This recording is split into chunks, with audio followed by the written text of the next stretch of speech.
Guys, welcome back sa aking YouTube channel. In today's video, meron ulit tayong question na nanggagaling sa Battle of the Brains difficult round. And the question here is, the width of a rectangle is increased by 6 inches and length is decreased by 2 inches. So the resulting rectangle is a square with perimeter of 28 inches. What was the perimeter of the original rectangle? So, medyo challenging tong tanong na to. Kasi we need to relate the square side sa original dimension ng rectangle. So, as we all know, kung ikukumpara natin ang square sa rectangle, ang square, equivalent po ang lahat ng side lengths. So, to begin with, we need to get the perimeter of the square. So, ano yun?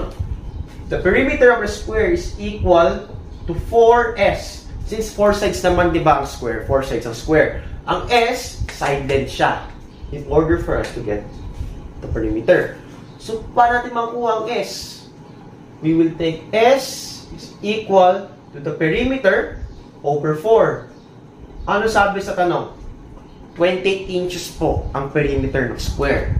So, let's take 28 inches divided by 4, which is equal to 7 inches. Just like what I said earlier, isa lamang po ang side length ng square. Kaya madali na natin makuha ang original length at saka ang width ng rectangle. So, paano? So, we will take this, the original width muna tayo kasi yun ang nauna sa tanong. Ano sabi sa width? Increase. Kapag increase plus siya, plus 6 inches, that should be equal to 7. Kasi 7, di ba? 7 inches. As well as the original length. Ano sabi? Decrease by 2 inches. So, minus 2. Minus 2, that will also be equal to 7. We need to transpose the least numbers sa dalawa. So, basically, sa original width, mas least ang number 6. So, kung ilipat natin siya rito, magiging minus 6 siya. 7 minus 6 is equal to 1. Nababasa ba sa camera? Basta 1. So, the original width, OW na lang ilalagay ko. OW is equal to 1. Then, since minus 2 siya, kung ililipat natin siya rito, magiging plus 2 siya. Plus 2, that will be equal to 9. Kaya ang OL, original length natin, is equal to 9. Ayan. So, since nakuha natin ang original width at saka original length niya, we will now get the formula of the perimeter of the original rectangle. So, ano yun? The perimeter of the rectangle is equal to 2 by the quantity of L plus W. Ayan. So, automatically, may 2 siya. Isa-substitute lang natin itong dalawa. So, let's take P is equal to 2. Ano equivalent ng original length? It's 9. The width is 1. Ayan. So, kunin muna natin itong sa loob ng parenthesis. So, it's 10.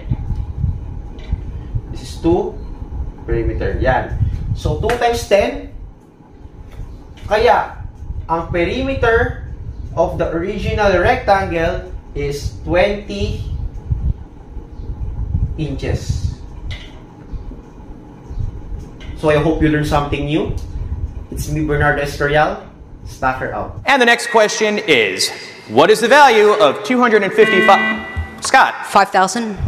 5,000 is the correct answer. Grabe ang bilis, no? Ang ginawa niya, kinuha niya ang technique ng difference of two squares by using the formula of a squared minus b squared. And if you're going to spread this thing out, that will be a minus b and a plus b. So, 255 will represent as a and 245 as b. Kung isa-substitute natin yan, that will be 255 minus 245. Tapos dito naman, 255 plus 245. And if you're going to subtract this, that will be 10. And if you're going to add this, that will be 500. Tapos kung i-multiply natin yan, that will be equal to 5,000. Gano'n lang po siya kadali. Hello guys! Welcome back sa aking YouTube channel. In today's video, meron ulit tayo mathematical problem na nanggagaling sa unang HIRI Quiz B na itinanong ang mga taga-Pisay or Philippine Science High School. So, ang kinuha ko doon ay ang difficult round and here's the question. Find the acute angle x in degrees such that tangent x is equal to tangent 2024 degrees. At meron din ng isiningit na tanong dito para mas lalo nyo pang maintindihan ang discussion natin ngayon. What is the obtuse angle? Okay? In order to get this, we will take up the equation of the tangent, which is tangent theta, which is equal to tangent by the quantity of theta plus 180k. Okay, so baka tanungin nyo kung saan po nanggaling to 180k. Dito po papasok ang itinatawag na periodicity. So, ibig sabihin nun, 180 degrees po umuulit ang tangent. Tapos itong k, this thing represents kung ilang beses umuulit ang tangent. Okay? In order to eliminate this 2024, we will divide 2024 sa 180. So, bale, ang whole number nito, that will be represent as K. Tapos, ang theta, yan naman ang magiging remainder. Kasi, ang theta, ayan po ang remainder once we've eliminated this 180K. Okay? Now, we will divide this. 202 divided by 180 is 1. 1 times 180 is 180. Then, just subtract 2. 10 minus 8 is 2. Then, this will be 4. Bale, 224 ang magiging sagot kapag ang hinahanap ay ang reflex angle. Okay, back to the solution tayo. 224 divided by 180, that will be 1. Okay, so 1 times 180 is 180. Then, let's bring down 4. 12 minus 8 is 4. Ayan po. So, the remainder for this is 44. Bale, based sa solution natin, ilan po ang whole number niya? Very good. That's 11. So, bale, 11 times umulit ang tangent. Tapos, alin doon ang na-remain once it eliminated this? Okay, very good. That's 44 degrees. Tatanungin ko kayo, is 44 an acute angle? Yes. So, this is the answer sa tanong kung ano ang value ng acute angle. At the same time, yan na rin po ang reference angle sa tanong na ito.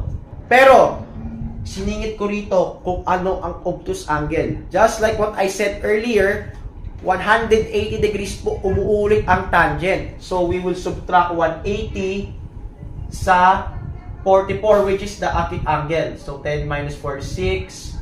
So, 7 minus 4 is 3. Then, bring down 1. So, the obtuse angle will be equal to 136 degrees. And if you're going to add this up, that will be equal to 180 degrees. I hope you learned something new. It's me, Bernardo Escorial. Stacker out.